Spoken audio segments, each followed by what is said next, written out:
afternoon, everyone. Good afternoon. May I ask those who are just joining us to come on in toward the front and take a seat, and leave a few seats in the back for folks who might have to join us late. I'm so delighted to be with you this afternoon. For those of you who don't know me, my name is Claire Noonan, and I am Dominican University's Vice President for Mission and Ministry. On this frigid January day, we commemorate the 85th birthday of the Reverend Dr. Martin Luther King, Jr., certainly one of this country's foremost leaders for civil rights, economic justice, and international peace. The universities began its celebration of this holiday on Monday, when more than 150 of our students, with some of their teachers and mentors and community activists, gathered for what I certainly hope will become an annual Impact Conference, a day in which we built both the skills and the community necessary for meeting the call of our university mission and the call of Dr. King's legacy, namely to participate in the creation of a more just and humane world. As I looked at the beautiful assembly of students in Palmer Hall on Monday afternoon, young women and men of exceptional commitment and courage, dedicated to love and truth, ready to take your place in the struggle for justice, joyful anticipation for our gathering today swelled in my heart. For today, I am honored and delighted to introduce the Honorable Alexis Herman, a woman who walked not so very long ago in shoes not so quite different from yours, and whose life speaks of the possibilities before you, the possibility of action, of courageous determination, of advocacy and organizing, of faith and hope. An example of the impact you can make in this world, which still, as Dr. King says, is striding toward the city of freedom. I am delighted that one of Secretary Herman's teacher, Sister Marilyn Aiello, a biology teacher in the 1960s and now a medical doctor and a member of our beloved Ensenada Dominican community, is also with us. And time permitting, Sister Marilyn will offer a brief response to Secretary Herman's remarks. Secretary Herman, Sister Marilyn, and all of us, I want you to know that our President, Donna Carroll, and our Dean of Rosary College, Jeff Carlson, both wish that they could be with us to share this moment. But they are in New York today representing Dominican University at a national conference on the interfaith movement for justice. I know our spirits are united, though the contingencies of time and space separate us. The newly released book, From the Back of the Pews to the Head of the Class, which we conveniently have on sale in the lobby, documents our distinguished guest's entree into the civil rights movement as a high school student in the still segregated Mobile, Alabama. The book is a very moving account of, as she calls it, the radical faith, revolutionary hope, and bold action that is the essence of a Ensenada Dominican-sponsored education. In the book, Secretary Herman's classmate, Marion Lewis, writes, "The nuns we dealt with, they were energetic and they believed in us. They expected a lot from us, and they helped us do whatever we had to do to be successful. I cannot emphasize that enough. It was just like family. They know you by name. When you left Heart of Mary, you were supposed to do something. You weren't being educated like that to do nothing. You were supposed to take some leadership role, no matter where you went." Does that sound familiar, Dominican? And lead she does. The Honorable Alexis Herman has been the chairwoman and chief executive officer of her own company, New Ventures LLC, since 2001. She served as Secretary of Labor of the United States from 1997 to 2001, where she was the nation's 23rd Secretary of Labor, but the first African American to lead the department. She served as White House assistant to the President of the United States, President William Jefferson Clinton, for 4 years. She served as chairwoman of the Human Resources Task Force of the Coca-Cola Company from 2001 to 2006, and currently serves on the company's board of directors. She served in President Carter's administration as director of the Women's Bureau from 1977 to 1981. She was the youngest person ever to have held that post. Ms. Herman has been the chairwoman of the North America Advisory Board of Sodexo since 2004. She serves as the chairman of the North American Diversity Advisory Board for the Toyota Motor Corporation. She serves as the director of the Urban Trust Bank and the National Urban League, and as a trustee of Xavier University of Louisiana and the National Labor College. She co-chaired the Bush-Clinton-Katrina Fund and is presently a board member of the Clinton-Bush Haiti Fund. She is the recipient of more than 20 honorary doctorate degrees from major colleges and universities across the country. And after all this, she says of herself, "I remain a prisoner of hope for the future, for our children, and for our schools. If we expect great things from our children, we will get them, no matter what the circumstances." So it is in this spirit of hope and expectation that I ask you to please join me in welcoming the Honorable Alexis Herman to Dominican University. Secretary Herman.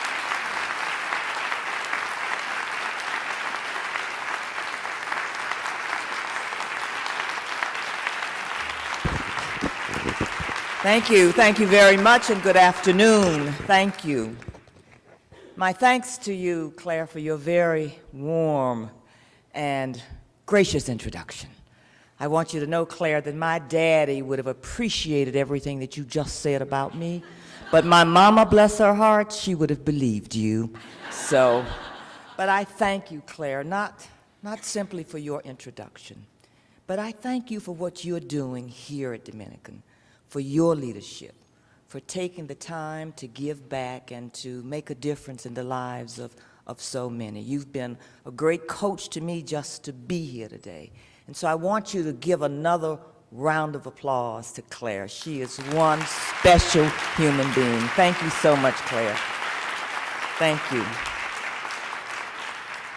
I'm really quite honored, quite pleased to be back at Dominican College. I say back because I was here many, many years ago. Now, Maryland, we won't say how many years ago that was.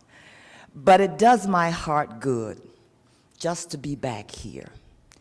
And I could not begin these remarks on this campus without first of all saying a very special thank you to the Cincinnati Dominican nuns who've made a difference here at Dominican. When I was growing up, it was Rosary. But thank you for what you've done, Dominican, at Edgewood.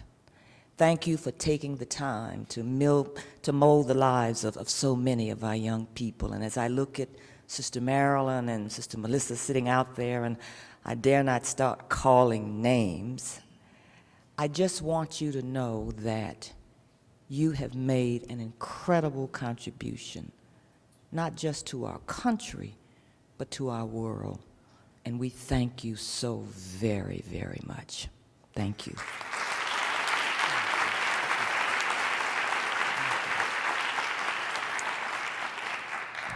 I also want to thank the teachers, the staff who are here today, but I especially want to thank the students who are present. I want to thank you for taking the time to invest in your own education and thereby giving back to this community, to this country, to this world. I've always said that our lives are a gift from God, but what we do with them is truly our gift back. And so thank you for making the time and for giving of your talent, for giving of yourselves to such a worthy cause, and that is the pursuit of education, the pursuit of knowledge. But not simply that pursuit in and of itself, but that pursuit to truly make a difference. I'm really honored that you've asked me to be here today as your speaker for Martin Luther King Week celebration and to talk a bit about my high school alma mater, Most Pure Heart of Mary High School. But first, when we reflect on the life and the times of Dr. Martin Luther King, you know, this past January, he, of course, would have been 85 years old. But his life, his legacy, and the lessons that he leaves us are indeed timeless. The fact of the matter is, when you think about a holiday in honor of Martin Luther King Jr., only 3 Americans were so honored. George Washington, who helped to create our nation. Abraham Lincoln, who did the work to preserve our union. And Martin Luther King Jr., who dedicated his life to helping our union redeem its moral purpose. You know, he didn't live long enough to see men walking on the moon. He would never get on the internet. He'd never have the ability to text and Facebook or be a part of LinkedIn. He never had the opportunity to coach his own kids on what it meant to go to college and to get that degree. He would probably marvel to know that CNN Today in his own hometown has the ability to broadcast instantaneously world events like the Sochi Games that are taking place in Russia. And he would certainly probably be very surprised that today, you know, the online ads for the Super Bowl this weekend are actually going to probably outpace the television ads. But he did have a sense that advanced technology was making our world smaller and smaller. And so he talked increasingly in his later years about the need for us to set aside racial and cultural differences and to embrace more and more of what he called the beloved community. While I was born and raised in Mobile, Alabama, I had the good fortune to live in Atlanta, Georgia for a number of years before I moved to Washington, D.C. to work for President Carter. While I was in Atlanta, I had the good fortune to get to know the King family, especially Coretta Scott King and Daddy King. And I was there in Ebenezer when Daddy King actually preached his very last sermon. And I shall never, ever forget the title of that sermon. It was entitled, A Misplaced Emphasis. And he gave it that title because he said, you know, we have a misplaced emphasis in this country today when we talk about Dr. King's gene. You know, so many of us go through life wondering what's happening. Many of us go through life watching what's happening. But far too many of us still go through life talking about what's happening. When in reality, he said, what we still have to be about is making Dr. Martin Luther King's dream happen. He said, you know, my boy was not some mythical figure, but he was flesh and blood. He was real. He was alive. And he was committed. And he had passion for what he cared about. He said, you know, a lot of people always ask me, Daddy King, how do you want to remember Martin? Do you want to remember him as the winner of a Nobel Peace Prize? As the leader of the Montgomery bus boycott? Do you remember him as a young man who graduated from Morehouse College at the age of 15 and was an ordained minister at the age of 18? Or do you remember him the way he said he wanted to be remembered? When Dr. King said, just simply put on my tombstone that I was a drum major for justice. He said, I'll tell you how I want to remember my boy. I want to remember my boy as an A student. And he said, not necessarily an A student in the traditional classic academic sense of the word, although he was that. He said, but Martin was an A student of the world. Of the world. He cared about the global issues of the day. He worked on those issues. But it wasn't that he was simply aware of the great issues of his day, and that he cared about the power of education and what it could do to transform lives. He said he was an advocate for what he believed in, and he acted on what he believed in. He was a man of passion and action. And he once said that human progress is neither automatic nor inevitable, but it takes commitment, it takes dedication, and it takes hard work. We forget that he was only 39 years of age, 39, when he died. And yet here was a man who graduated at 15, was an ordained minister at 18, who led the Montgomery bus boycott in his 20s. When you really stop and think about it, one of the great lessons of Dr. King's life was what happens when we harness the power and the passion of young people. And so I ask you today, what is it you're doing? What is it you're doing to harness that power and to harness that passion today? The fact of the matter is, I believe that every person has the capacity for leadership. The real challenge we have is that willingness to step into the gap, to step into the vacuum, to make the difference. I also believe that every generation must define for itself the great social issues of our day. The great social issues of our day are generational issues that have to be defined by those of you who are sitting in this room today. This book, from the back of the pews to the head of the class, this book is full of stories about the generational issues of my day and the generational issues of our parents. It is a book. It is a book, and Robert, I'm so glad that you're here today. You're going to meet him, I hope, later. Robert McCory, who really pulled these stories together.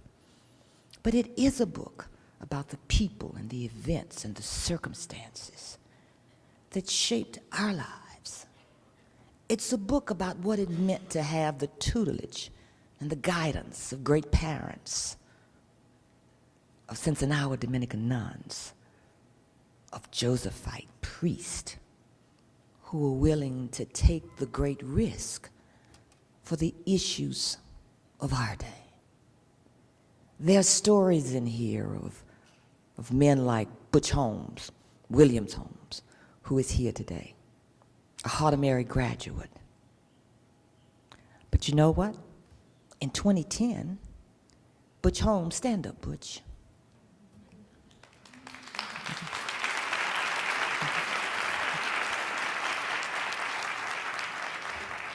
Butch Holmes was named Big Brother of the Year for Chicago because of his social justice ministry work, of what he is still doing to give back to young people, prison ministry, the foundation that was laid there at Heart of Mary. There are stories in here about then Sister Antonia, now Sister Marilyn. I mean, I look at her now, and my God, I thought she was an old woman. You know, I mean, after all, she was my teacher. But here she was. Here she was at the age of 24. A Cincinnati Dominican nun. I had no idea she was that young. I may not have done everything you told me to do then, Marilyn, had I known. But here she was at 24 years of age. And she got the first black kids into an all-white science fair where they had been historically excluded because she threatened to write letters to cut off the federal funding that they were receiving. Can you imagine what she did to instill that pride and a sense of I matter in young black kids at Heart of Mary in her day? There's Joyce Carter. Now, Joyce was not a Heart of Mary graduate, but she was my dear friend, my college roommate at Xavier University. But she's in here too. And she's in here as a part of a story. Stand up, Joyce, so they can see you.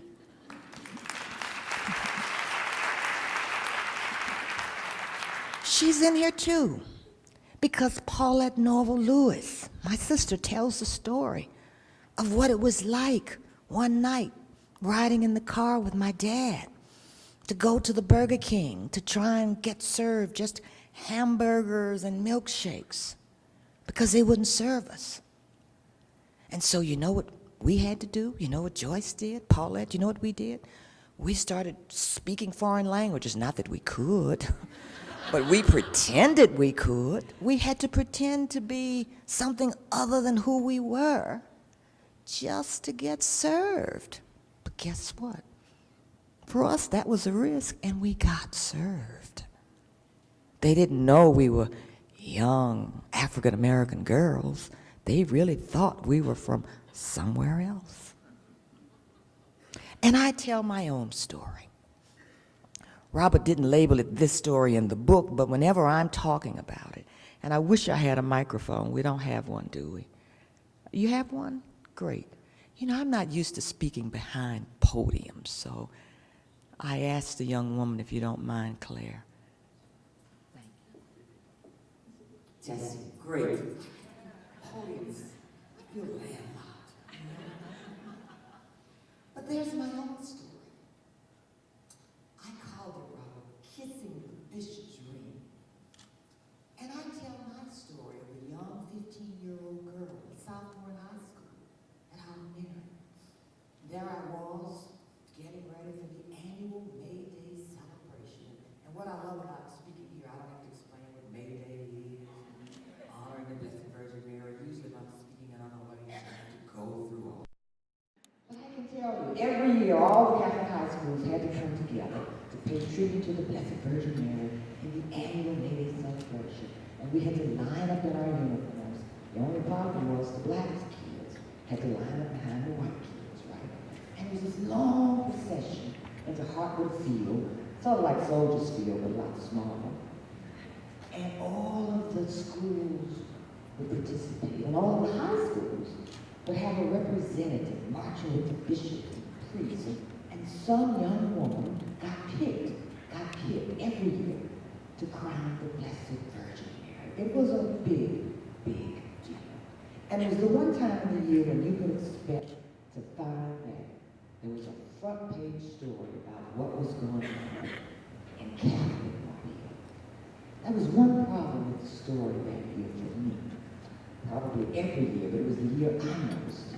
Because when they talked about all of the schools and all of the Catholic schools that were going to participate, they had every school listed, but they did not list Heart of Mary. And they didn't have us as a high school with a representative in the procession with the bishop. Well, somehow or another, I could never reconcile my Jesus theology with a segregated school system that was Catholic. It just never made sense to me.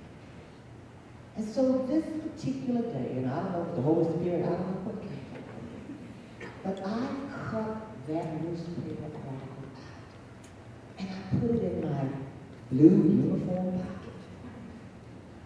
And I was determined that somehow I was going to ask Archbishop Tudor, Archbishop of the diocese, why was it that we weren't in the procession? Why was it that we weren't in the newspapers?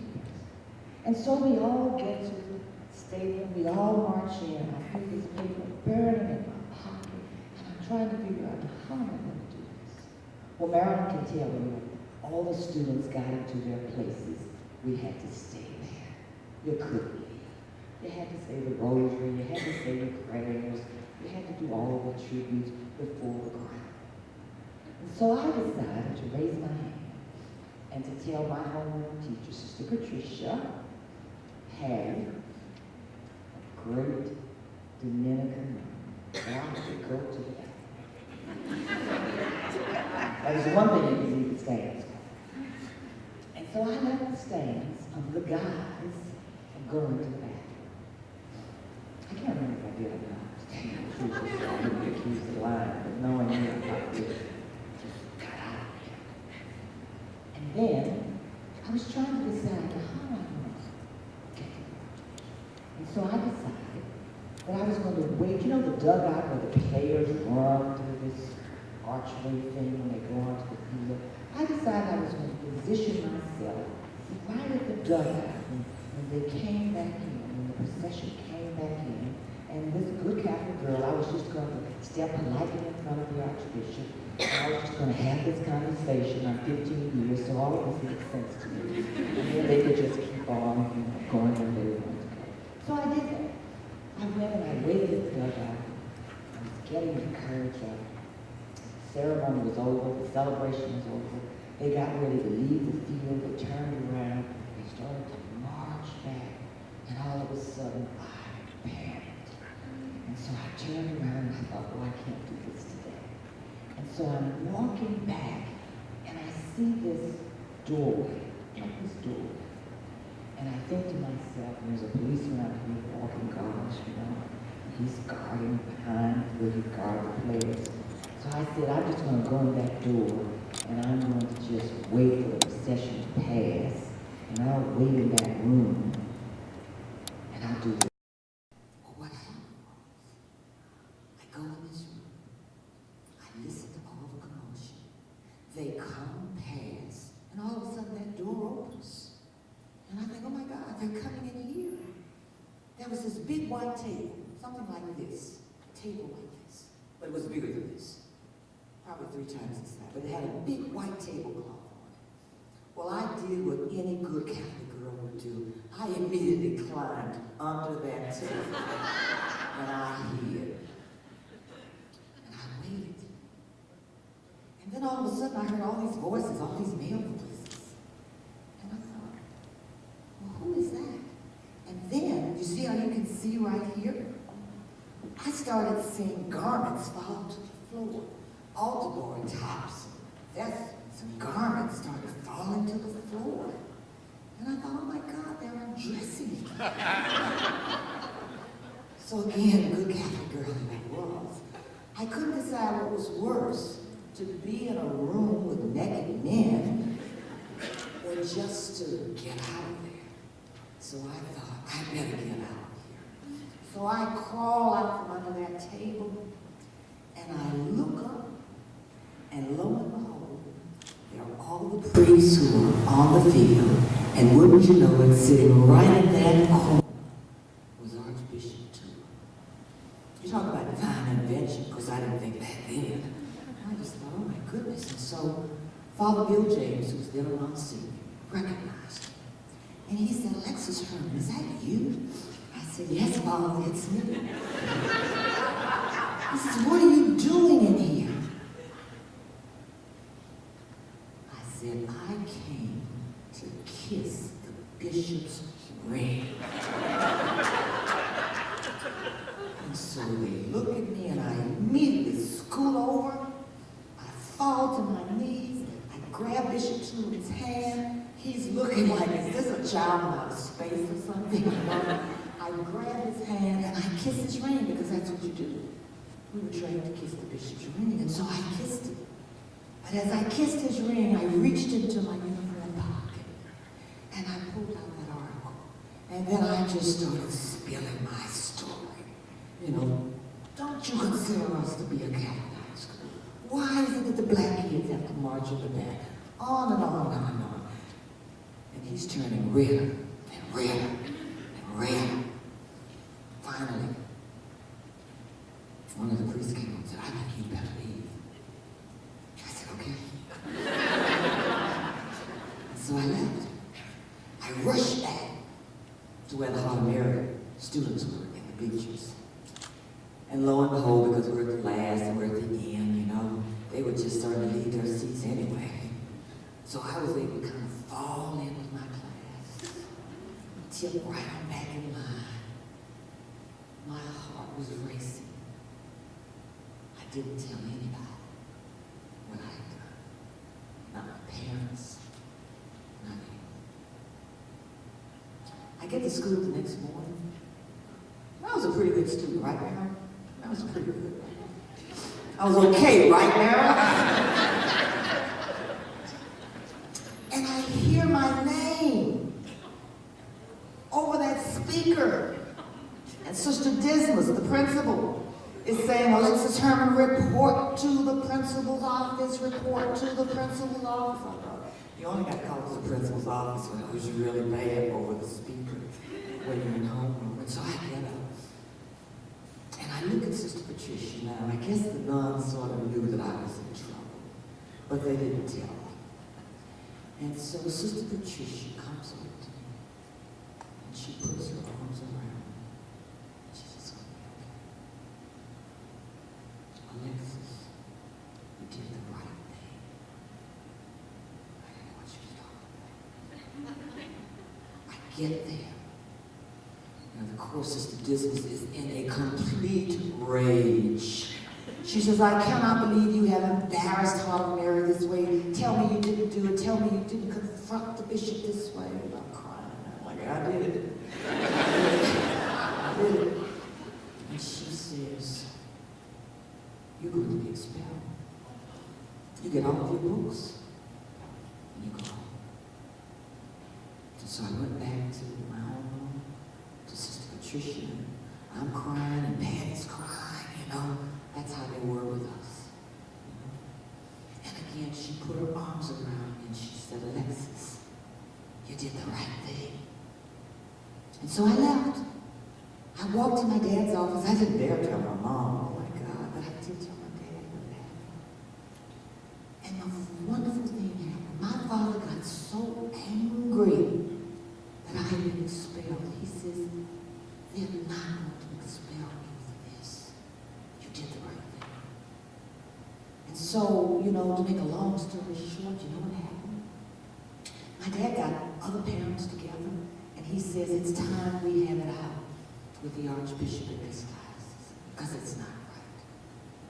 And so if they're going to expel you, they're going to expel all the children. And so the parents came together. They met with the chancery, they met with Bishop too, they had lots of meetings. And as a result, not only did we end up coming to an agreement to desegregate for the first time the Catholic schools in the Mobile, Birmingham, Archdiocese, but that following year, we had a representative in the May Day procession.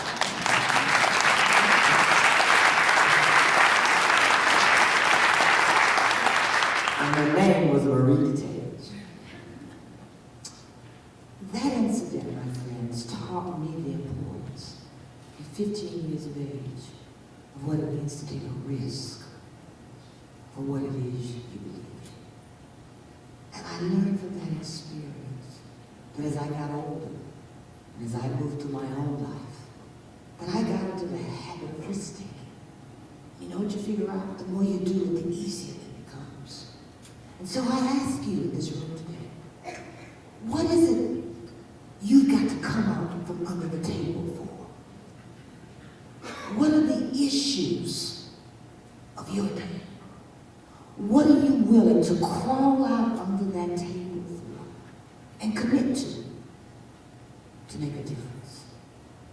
Is it to do something to help with the homeless and the hungry in this country? Because it certainly is increasing. For this generation, there's a lot that we talk about today when it comes to environmental justice, to protect this world for our children. What are you doing to help a child just stay in school today, to inspire a child?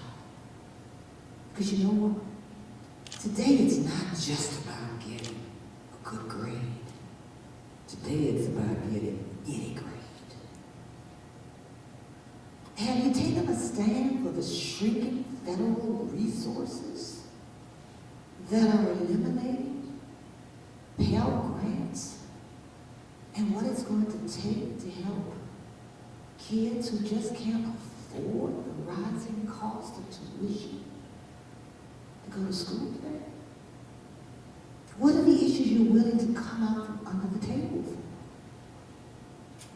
What are you doing in your church, in your community, in your teams at work to inspire, to give back, so that one day, a child may look at you and say, you know what? When I grow up, I want to be just like you.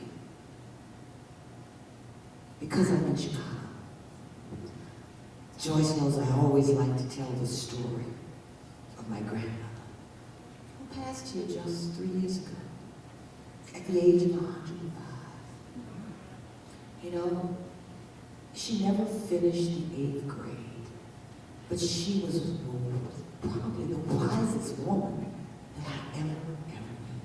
I spent every summer here in Chicago, growing up with her on the South Side, from about the time that I was 5 years of age. So I know this community very well. But I shall never forget, I was, 29 years old, busy preparing for my confirmation hearings as the director of the Women's Bureau in the Carter administration. And I used to talk to my grandmother almost every week. Well, I'd say to the young people here, I moved to Washington, I was busy getting settled, and I hadn't called her in about 2 or 3 weeks. And you know what it's like when you don't call home, you don't check back in with your parents, you keep putting it off, and you feel guilty because you haven't done it, so you put it off some more. I see some kids nodding. I was doing that. But the day before I was scheduled to go to Capitol Hill, I got called into the office of then Secretary of Labor Ray Marshall. And he said to me, Alexis, I am afraid you will not be able to go up on Capitol Hill with all of the other Labor Department appointees. And I said, why? He says, I don't know. I can only tell you that the FBI has not cleared your nomination. He said, is there something that you haven't told them? I said, well, no. They've asked all the questions they're supposed to ask. They've talked to my family, my friends, everyone who knows me. I can't imagine what the problem is. Did they tell you? And he said, no, I can only tell you that it has something to do with Chicago. Well, in the back of my mind, I thought, aha, my grandmother's been calling me, I haven't called her back.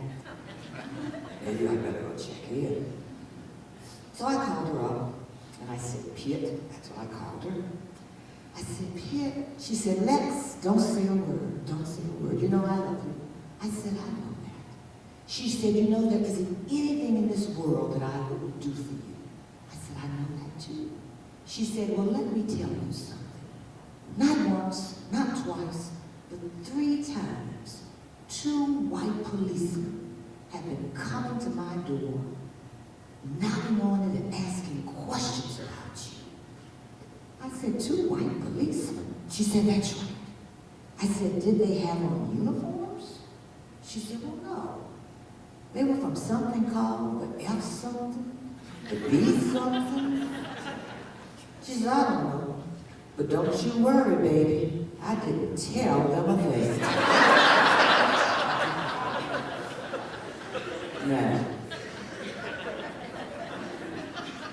I had to explain to her that those 2 white policemen were actually trying to help her granddaughter, and that I needed her to answer their questions, that I was trying to work for the President of the United States.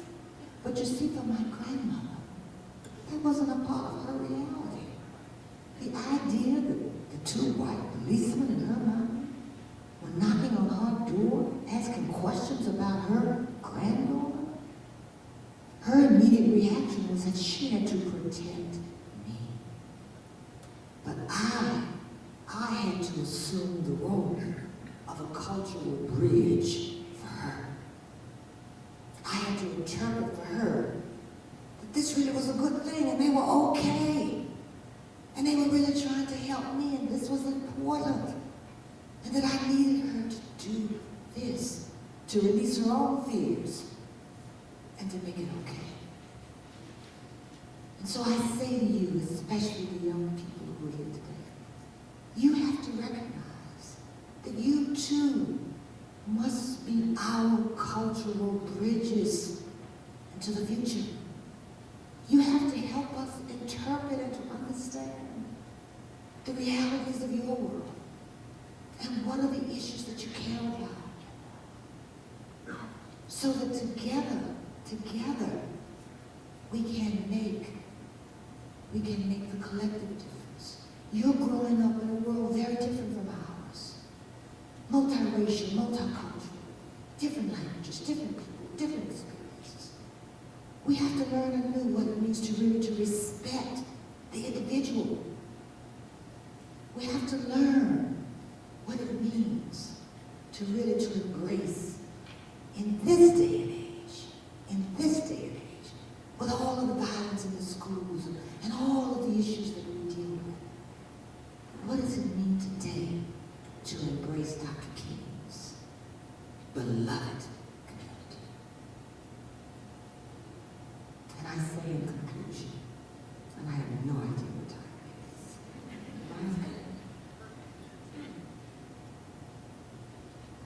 I say in conclusion, you know when Dr. King gave that speech on the wall that day, I have a dream. A speech that riveted across our nation and the world. Most people don't know, Butch, that Martin Luther King had actually given that speech twice before. Twice before. It wasn't a spontaneous moment.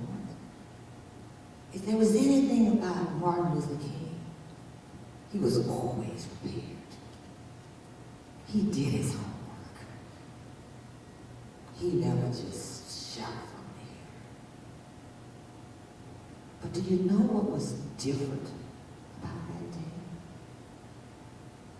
Do you know what was different about that day? Do you know? Do you know? Cheryl, you know what was different?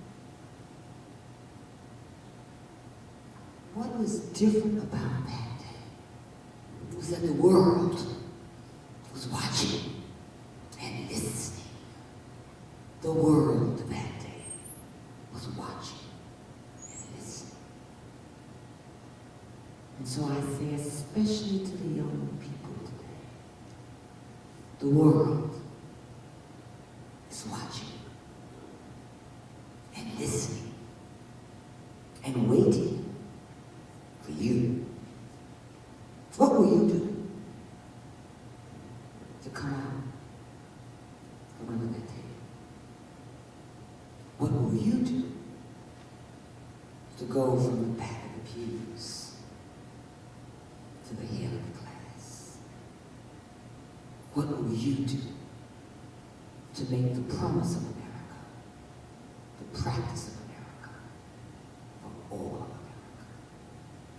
Thank you, and may God bless you.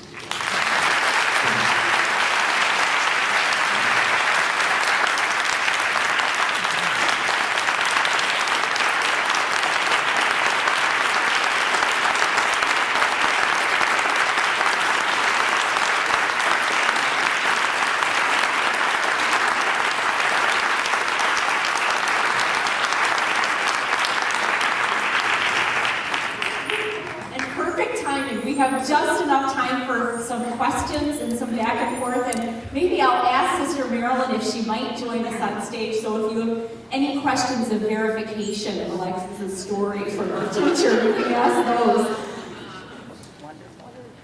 So maybe we'll take a seat over here, and please either just feel free to stand up at your place or come forward with the microphone if you have a question or a comment.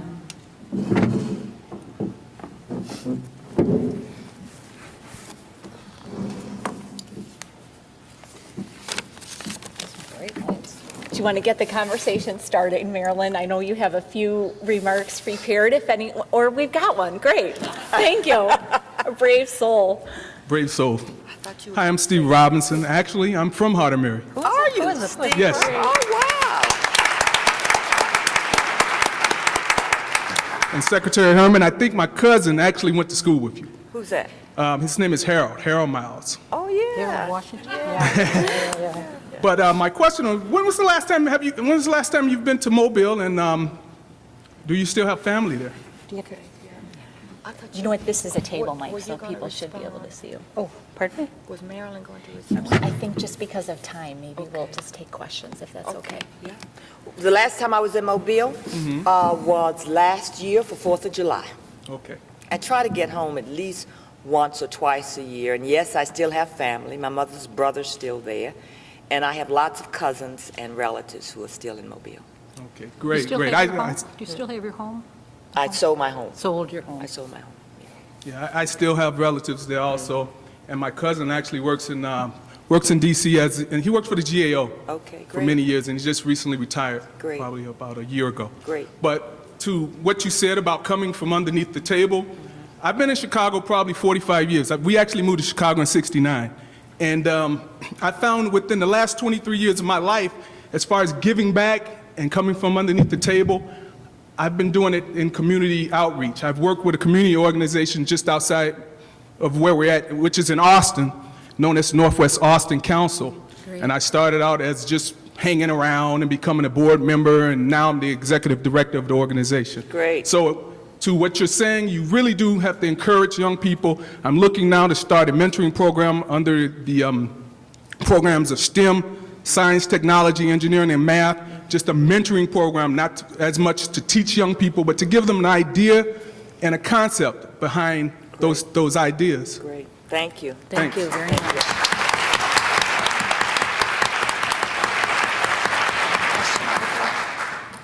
My name is Paul Holmes, Oh, my and I'm gosh.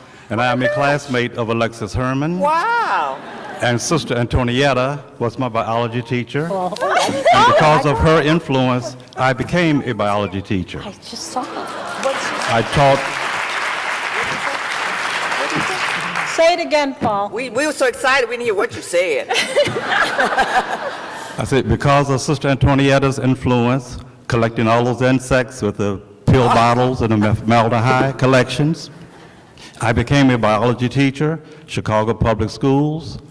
I taught biology from 1975 to 1992, and I became assistant principal, and I retired in 2003, and I owe it all to Heart of Mary, most pure Heart of Mary in Mobile, Alabama.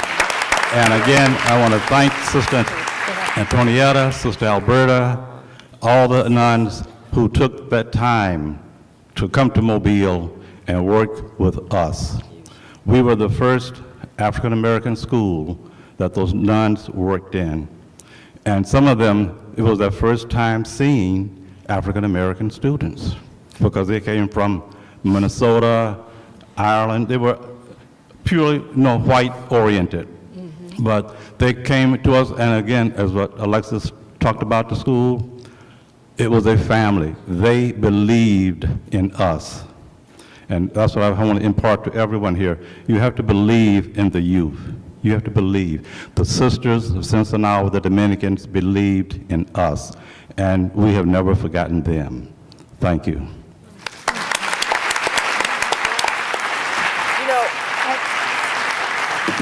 I should just ask if there are other Heart of Mary grads. Would you just stand? Because Paul, Cheryl's here. Paul, Butch. Yeah, thank you. Thank you so much. Thank you. Hello, Lex. I'm much older than you, but I remember you so well. And you have just grown in my heart. All that you have accomplished, we're so proud of you. I graduated from Heart of Mary in 1950. Wow. All of the sisters who educated us have been called home. They kept up with us until they passed.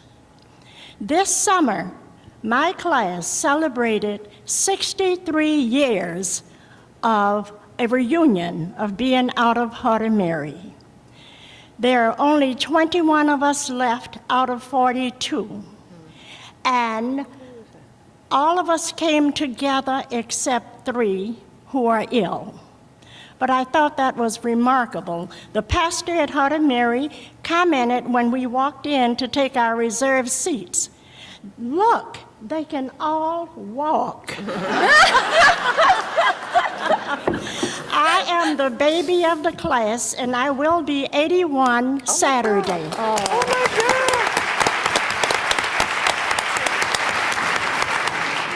Paul is my baby brother, and Butch is my first cousin. We are 2 brothers' children. Wow. So the Holmes have come here today to support you. Oh, that's great. That's Yes. great. Thank Now, you. going back to the Dominicans, I spent 2 years at the mountain thinking that I too would become a Dominican, but it was not my calling.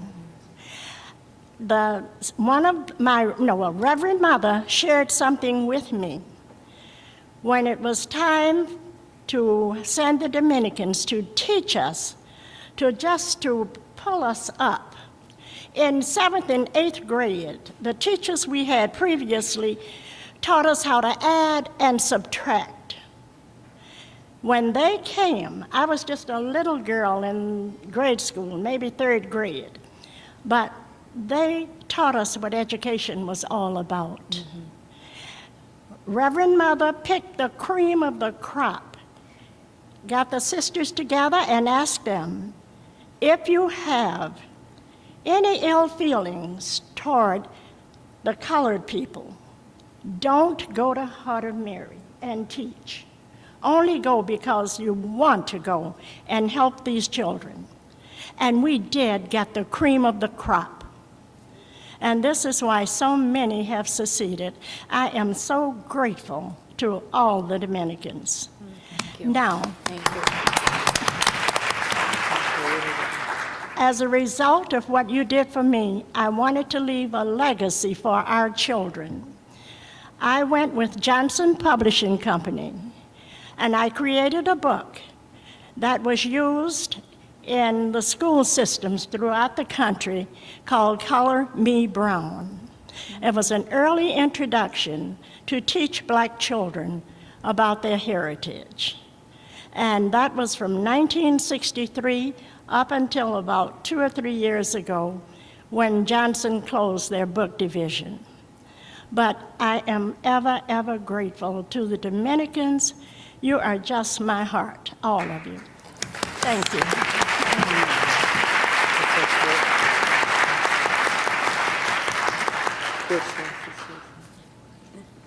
Maybe one more. We'll give you the closing comment. And I don't want the Holmes family to monopolize the mic, but I did want to tell one story. You've heard Alexis talk about the foundation that was built, and Alexis and I go back. We were 4 blocks away raised, and same elementary school, high school, and college. At the age of 60, after being a go, selfish guy, and you heard Alexis talk about this a little bit, I decided to give something back, and I say this to challenge you in this room. I decided to be a big brother, and my little brother and I have been matched for 9, 10 years. He's almost 18. I decided to go to the hospitals and pray with people and take communion. I do it at West Suburban, and I do it at Rush downtown. And I also decided I want to do more, because I need to give back more. So now I go to the Cook County Jail on Thursday nights, Maximum Security Division, and pray with those guys, thinking I can do a lot to help these inmates. And guess who got helped? Me. My point is, crawl out from that table if you're there, get out of your comfort zone, and do something for somebody, to your point earlier. There's so much we can do, every one of us, no matter whether you're 18 or 80. You can always do something to reach out. Thank you. God bless you. And thank you. Amen. Amen. Great way to end.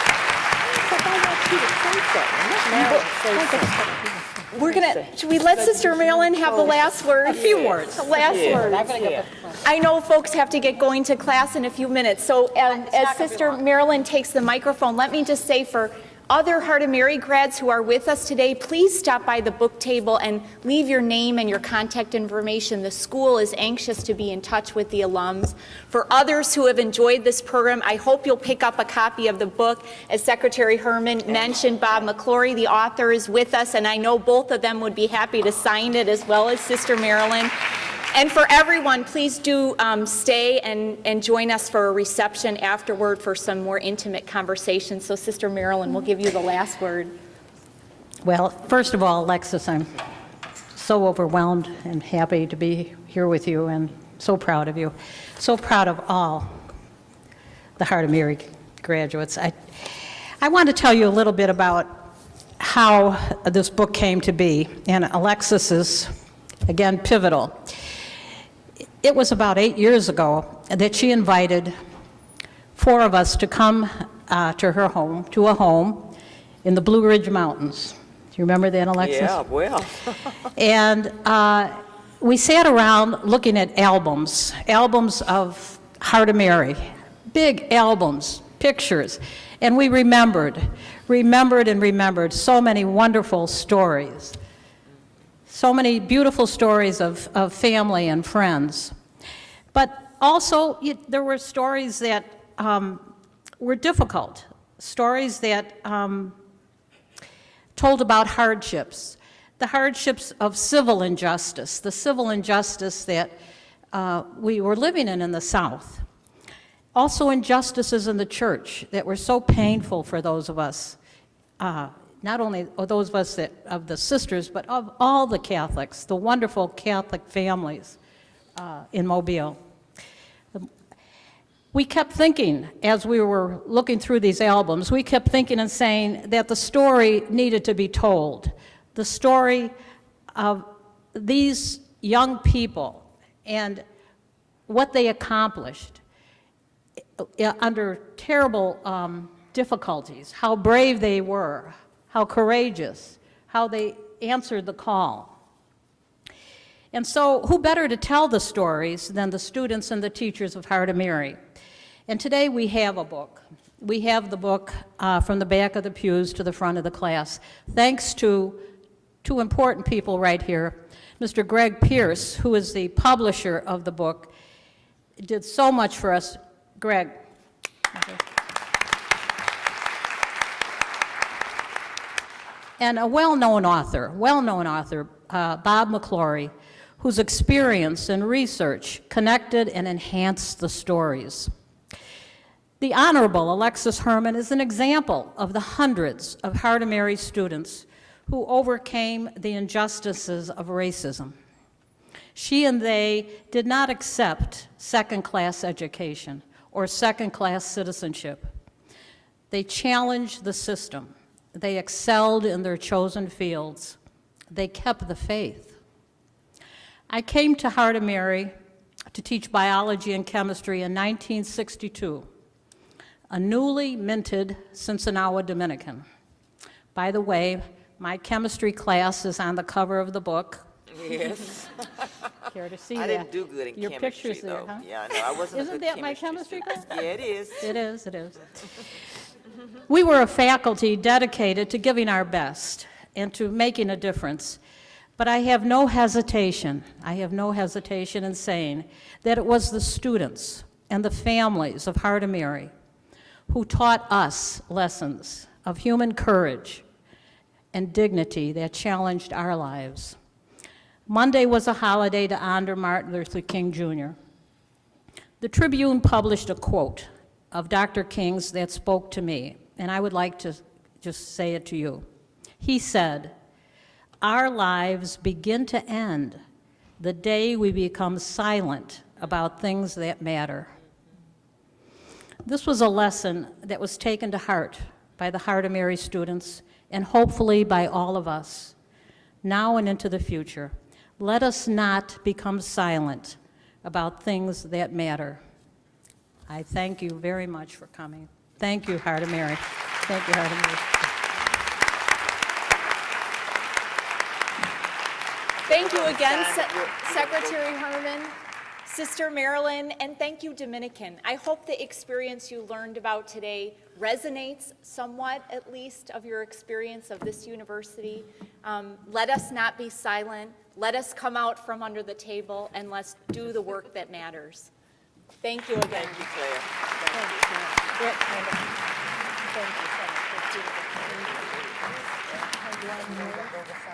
Yes, yes. Oh, good, good, good. I'm gonna go out and sign these books. Go around this way so that we don't get hung.